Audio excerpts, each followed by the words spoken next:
আসসালামু আলাইকুম। ভারতের এই মলম মার্কা চ্যানেল, এই চ্যানেলের সাংবাদিক ময়ূক রঞ্জন ওরফে মূর্খ রঞ্জনকে অবশ্যই সবাই চিনেন। এর সাথে এই যে মহিলা যাকে কি পরিস্থিতি, একটা দেশ আমাদের এই খেয়ে পড়ে একটা দেশ সার্ভাইভ করছে, বাঁচছে। এই নষ্টা মহিলাও জানে না যে ওরা দোকানদার, আমরা ক্রেতা। আমরা কিনলে ওরা খাইতে পারবে, আমরা কিনে আনলে ওরা বাঁচবে। আমরা কিনবো যার কাছ থেকে মনে চায় তার কাছ থেকে কিনবো, আমরা টাকা দিয়ে কিনে নিয়ে আসবো।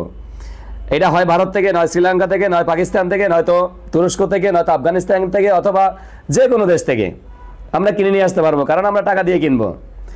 ও যখন বেচবে, যখন বাংলাদেশে মার্কেট হারাবে, ও দোকানদার,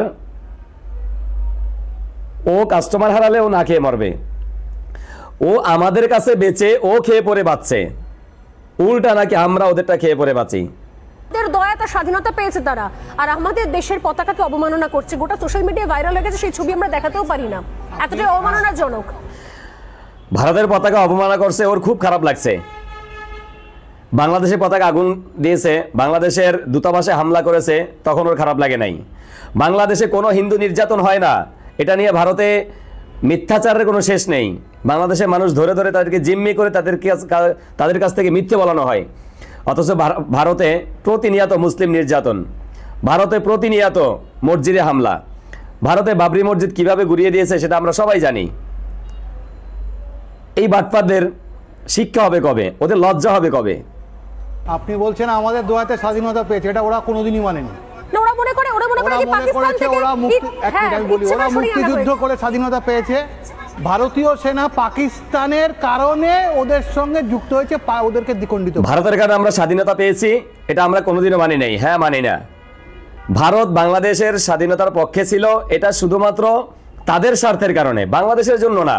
তারা বাংলাদেশের জন্য কিছুই করে নাই। বাংলাদেশের জন্মলগ্ন থেকে এই পর্যন্ত তারা বাংলাদেশের ক্ষতি ছাড়া কোনো উপকার তারা করে নাই। 100% বাংলাদেশের স্বাধীনতায় তাদের কোনো অবদান নেই, কারণ তারা যা করেছে স্বাধীনতার পরে তারা বাংলাদেশকে লুটপাট করে তার অনেক বেশি ক্ষতি করেছেন। যতটুকু উপকার করেছেন তার চাইতে 1000 গুণ বেশি ক্ষতি তারা করেছেন। ওরা কোনোদিনই মানেনি। ভারতের পদক্ষেপ নিতে সময় এসে গেছে জব্দ করে বাংলাদেশকে। অবশ্যই সময় এসেছে, এবং সেটা ডিপ্লোম্যাটিক ভাবে দেওয়া হয়। একটা যদি সবক না শেখানো হয়, আমার মনে হয় কি এই অসভ্যতাম বন্ধ হবে না। বাংলাদেশকে নাকি ওরা শিক্ষা দিবে, বাংলাদেশকে নাকি ওরা উচিত শিক্ষা দিবে।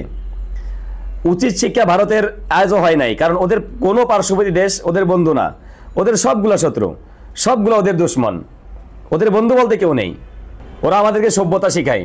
পৃথিবীর মধ্যে যে ওরা সবচেয়ে বড় অসভ্য, পৃথিবীর মধ্যে যে ওরা নিকৃষ্টতম জাতি, পৃথিবীর মধ্যে যে ওরা নিকৃষ্টতম এক গোত্র, এটা ওরা জানে না।